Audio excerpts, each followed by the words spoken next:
Bertemu dengan saya lagi di modul ini, saya akan membahas evolusi pesawat tempur buatan Sukhoi dari masa ke masa. Check it out. Yang pertama, Sukhoi Su-1.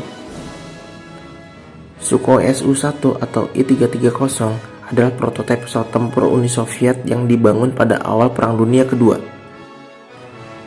Versi perbaikannya diberi nama Su-3 atau I-360.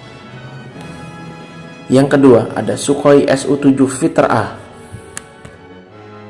Sukhoi Su-7 adalah pesawat tempur supersonik yang dikembangkan oleh Uni Soviet pada tahun 1955. Awalnya, ia dirancang sebagai pesawat taktis dogfighter tingkat rendah, tetapi tidak berhasil dalam peran ini. Pada pengembangannya pada tahun 1949, proyek pesawat ini sempat dibubarkan, tetapi dibentuk kembali pada tahun 1953 di bulan Mei. Untuk mengerjakan proyek pengembangan kedua pesawat tempur ini, proyek ini kemudian diberi nama S1 dan T3. Kedua pesawat tersebut didesain untuk menggunakan mesin turbojet Lyulka AL7, tetapi dengan komunalitas desain yang terbatas. S1 disebut sebagai pesawat tempur frontal, sebuah pesawat tempur perang superioritas udara taktis yang ditunjukkan untuk beroperasi di sekitar garis terdepan.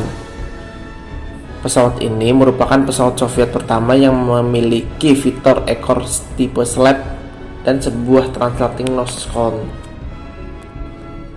Pesawat ini terbang perdana pada 8 September 1955 dan awalnya dipasangi mesin AL7 dengan tenaga 6.500 kg. Mesin kemudian diganti dengan AL7F yang bertenaga 9.500 kg, yang pada akhirnya pesawat ini membuat rekor kecepatan nasional dengan kecepatan 2.170 km per jam atau Mach 2,04 pada April 1956. S1 memiliki sayap bertekuk ke belakang sebesar 60 derajat.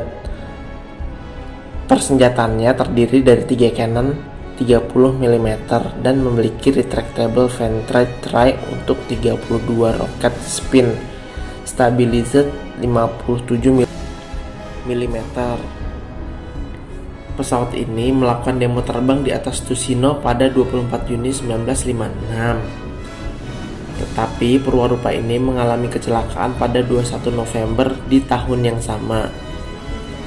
Perwarupa kedua atau S2 memasukkan beberapa perbaikan aerodinamis. Perwarupa ini ikut dalam program uji hingga beberapa waktu, dan walaupun tidak berhasil dalam uji negara hingga musim gugur 1957, pengerjaan untuk pre-seri tetap berjalan serentak. Dibuat dalam jumlah yang cukup untuk melengkapi resimen dalam keperluan evaluasi. Pesawat ini mulai beroperasi pada awal 1959 di timur jauh Soviet. Yang ketiga adalah Su-11 Vspot. Pesawat ini adalah pesawat interceptor produksi Uni Soviet di sekitar tahun 1960-an. Su-11 dianggap sebagai pesawat tempur yang sangat potensial. Pesawat ini didesain berdasarkan pengembangan lebih lanjut dari pesawat Su-9 yang terbatas dan inferior. Su-11 atau dikenal dengan nama lain Samolet LK diharapkan menjadi pesawat tempur Uni Soviet pertama yang memakai mesin turbojet desainan dalam negeri. Sukhoi mulai mengembangkan Su-11 dengan perwarupa yang disebut T-74 dan pertama kali terbang pada tahun 1961. Pesawat ini memakai mesin yang lebih bertenaga daripada Su-9, sistem radar baru, dan persenjataan yang lebih baik. Badan pesawat ini pada dasarnya mirip dengan Su-9 yang bentuknya seperti cerutu, dengan beberapa revisi struktural untuk mengakomodasi mesin yang lebih besar. Mesin turbojet Lyulka AL7F1 menghasilkan tenaga 9,8 kN dengan afterburning system untuk meningkatkan kecepatan naik dan performa pada ketinggian. Sayap Su-11 sama dengan sayap Su-9 yang berbentuk delta. Ekor pesawat bertekuk ke belakang dengan intake hidung sirkuler. Hidung pesawat Su-11 lebih besar untuk menampung set radar yang lebih kuat. Su-11 dapat dibedakan dari Su-9 dengan adanya pipa bahan bakar eksternal yang berada di bagian atas badan pesawat di belakang kokpit. Yang keempat adalah Su-15 Flagon. Su-15 adalah pesawat jet pencegat supersonik asal Uni Soviet yang dikeluarkan oleh Biro Desain Sukhoi OKB. Pesawat ini mulai berdinas pada tahun 1970-an, yang merupakan mitra atau pelengkap pesawat tempur MiG-23 Flogger yang dikeluarkan oleh Biro Desain Mikoyan Gurevich. Pesawat ini cukup terkenal karena menembak jatuh pesawat sipil Boeing 747 Korean Air 007 pada tahun 1983. Su-15 juga terlibat dalam pertempuran udara dalam konflik Ethiopia, di mana 9 pesawat hancur tertembak. Selain digunakan oleh negara-negara pecahan Uni Soviet, pesawat ini juga dioperasikan oleh sekutu-sekutunya. Jadi penembakan Boeing 747 milik Korean Air. Ketika itu Uni Soviet menduga pesawat B-747 milik Korean Air adalah pesawat mata-mata Amerika Serikat. Boeing RB-47 yang berdasarkan panutan radar memang mirip dan sering beroperasi di wilayah dekat Vladivostok dan Pulau Sakhalin yang terlarang karena terdapat mangkala nuklir dan markas militer rahasia. Menurut para pejabat militer dan kedirgantaraan Uni Soviet pada saat itu, pesawat B-747 Korean Air membawa peralatan spionase udara, meskipun banyak para pejabat penerbangan internasional membantahnya. Berdasarkan perkiraan para pengamat penerbangan, pesawat B-747 milik Korean Air mengalami kesalahan peta navigasi pesawat, sehingga melewati kawasan itu. Namun, kesalahan itu merupakan kesengajaan atau tidak masih dipertentangkan. Pesawat ini dikembangkan pada tahun 1960-an awal dengan kode T5 yang pada dasarnya merupakan Su-11 yang dimodifikasi secara besar-besaran dengan badan pesawat yang lebar. Pesawat ini memasuki layanan pada tahun 1965 dan tetap menjadi salah satu garda terdepan hingga tahun 1990-an. Su-15 dirancang untuk menggantikan Su-11 dan Su-9 yang telah menjadi usang karena NATO memperkenalkan pembom strategis yang lebih baru dan lebih mumpuni. Pesawat ini dibekali dua mesin Tumanski R13-300 turbojet dengan daya dorong 40,21 kN pada masing-masing mesin pesawatnya dan daya dorong dengan afterburning sebesar 70,0 kN pada masing-masing mesin pesawatnya. Yang kelima adalah Su-22 Fighter.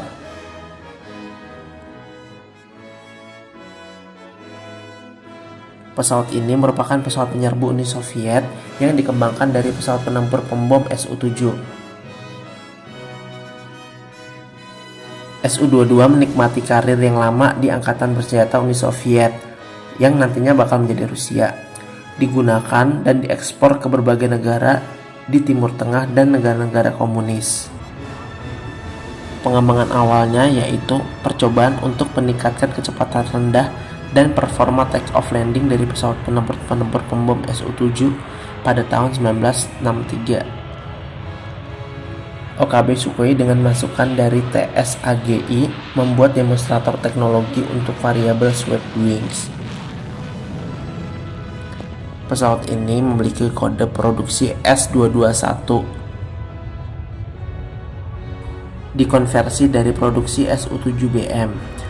Memiliki bagian sayap dalam yang bisa bergerak di segmen luarnya, sehingga bisa bergerak hingga 28 derajat, 45 derajat, dan 62 derajat.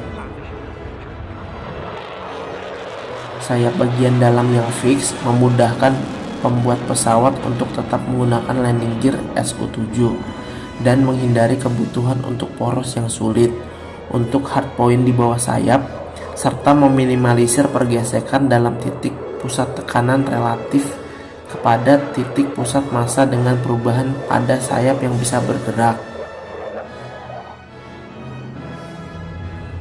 Sayap baru ini juga memiliki layangan bersisi depan dan flap di sisi belakang. Su-7IG pertama kali terbang pada 2 Agustus 1966 dengan VS Ilyushin sebagai pengendalinya. Menjadi pesawat pertama Soviet yang memiliki geometri yang bervariasi. Percobaan ini menghasilkan temuan bahwa kecepatan take-off dan pendaratan telah berkurang 50 km per jam dibandingkan dengan Su-7 konvensional. Pesawat ini dibekali satu mesin Lyulka AL-21 F3 afterburning turbojet dengan daya dorong kering sebesar 76,4 kN dan dorongan dengan afterburning sebesar 109,8 kN.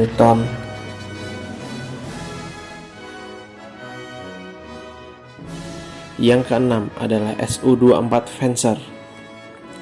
Su-24 Vencer adalah sebuah pesawat penyerang pembom segala cuaca supersonik milik Uni Soviet yang paling maju pada tahun 1970-an hingga 80-an. Pesawat ini diawaki oleh 2 orang, mempunyai 2 mesin, dan merupakan pesawat Soviet pertama yang memiliki perangkat navigasi dan serang digital terintegrasi. Secara fisik mirip dengan General Dynamics F-111 Aircraft dari Amerika Serikat, tetapi memiliki kemampuan mendekati Panivia Tornado IDS dari Britania Raya dan Jerman. Rancangan Su-24 berawal dari kebutuhan Angkatan Udara Uni Soviet akan pesawat penyerang baru untuk menggantikan Ilyushin Il-28 dan Yakolev Yak-28 dengan spesifikasi pesawat penyerang segala cuaca dengan kemampuan terbang supersonik pada ketinggian rendah dan dilengkapi dengan perangkat navigasi dan serang paling maju. Pesawat ini juga dituntut mempunyai kemampuan lepas landas dari landasan yang pendek. Prototipe pertama dengan kode T-61 terbang pertama kali pada tahun 1967 dengan sayap delta dan mempunyai mesin lift di tengah-tengah badannya. Serupa dengan Sukhoi T-58VD Flagon B, T-61 susah untuk dikendalikan ketika mendarat.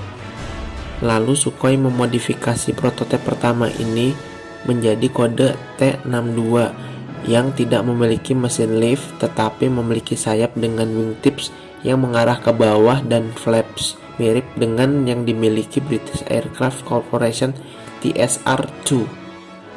Hanya saja desain sayapnya rendah, susah untuk dibawa terbang di ketinggian yang rendah.